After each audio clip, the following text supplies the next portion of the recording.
جو انہوں نے کورٹ میں آ کے کہا کہ نواز شریف صاحب مجھے عمران نے، جب عمران کو عدالت میں پیش کیا گیا اور عدالت میں عمر عطا بندیال صاحب نے ان کو کہا کہ بڑی خوشی ہوئی آپ کو مل کے 60 ارب کے چور، تو انہوں نے کہا کہ میں تو، مجھے رات کو سونے کے لیے ایک پتہ نہیں گندا سا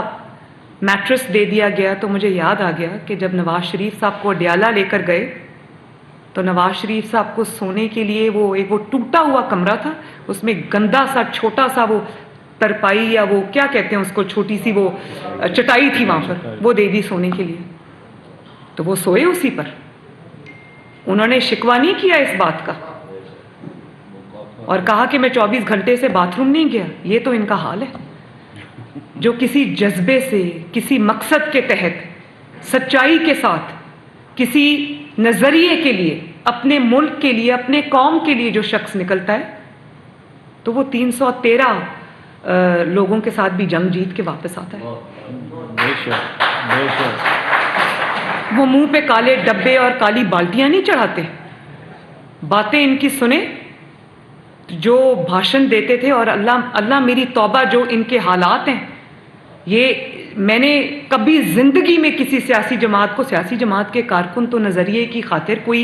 اگر کوئی تحریک چل رہی ہوتی ہے تو اس کے نام سنیں ذرا، کیا ہے نام سنیں، وہ کیا تحریک کا نام رکھا ہے، اپنی تحریک کا کیا نام رکھا ہے، حقیقی آزادی کی تحریک، غلامی سے آزادی کی تحریک۔ غلامی سے آزادی کی جب باری آئی تو منہ پہ کالے ڈبے چڑھا لیے، منہ پہ کالی بالٹی چڑھا لی۔ اور اس دن آپ نے فواد چودھری صاحب کی ویڈیو دیکھی،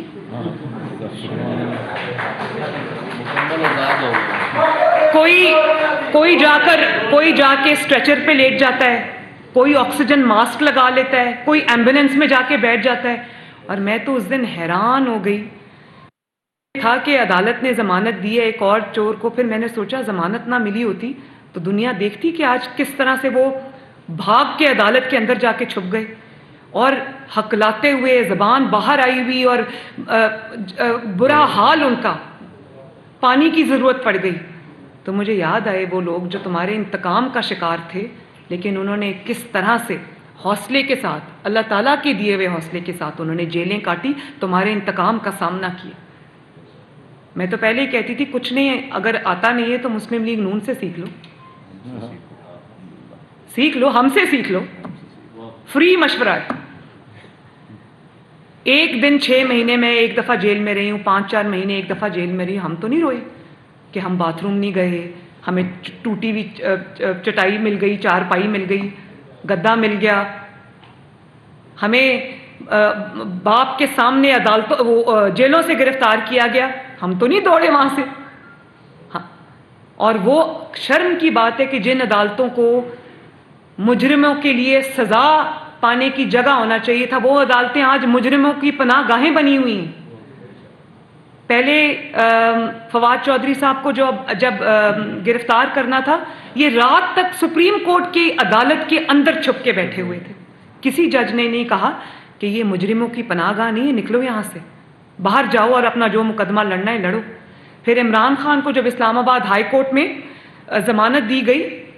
اور تھوک کے حساب سے دی گئی، بارش کی طرح جب ضمانتوں کی برسات ہوئی، تو اس کے باوجود ان کو پتا تھا کہ مجھے کہیں 3 MPO میں نہ پکڑ لے، جو مینٹیننس آف پبلک آرڈر ہوتا ہے اس میں نہ پکڑ سکے، یہ رات 11:30 بجے تک اسلام آباد ہائی کورٹ میں بیٹھے رہے۔ اسلام آباد کے کسی جج کو، ہائی کورٹ کے جج کو یہ توفیق نہیں ہوئی کہ وہ یہ کہیں کہ ادھر سے باہر نکلیں، عدالت کا ٹائم ختم ہو گیا، آپ ایک مجرم ہیں یا ملزم ہیں، آپ پہ الزام ہے، آپ عدالت کو اپنی پناہ گاہ نہیں بنا سکتے۔ اور پھر پوری دنیا نے دیکھا کہ جس طرح فواد چودھری صاحب کو جب پولیس پکڑنے آئی، کس طرح انہوں نے دوڑ لگائی۔ میں سمجھتی ہوں کہ 100 میٹرز ریٹ میراتھن میں بھی یہ جیت سکتے ہیں، ایسی دوڑ لگی،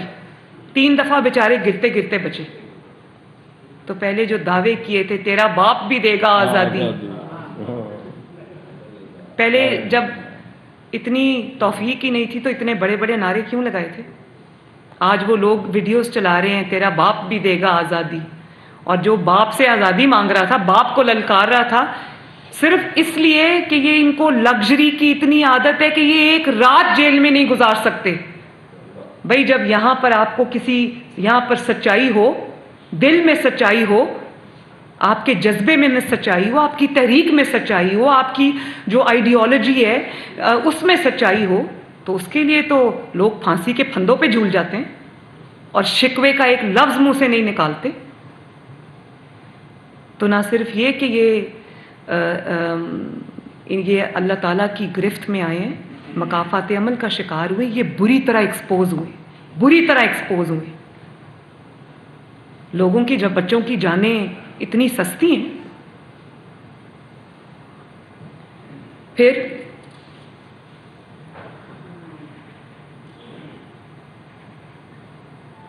آپ یہ دیکھو کہ اسلام کیا کہتا ہے منصفوں کے بارے میں. ایک حدیث ہے نا جس میں 3 طرح کے ججز کے بارے میں بتایا ہوا ہے.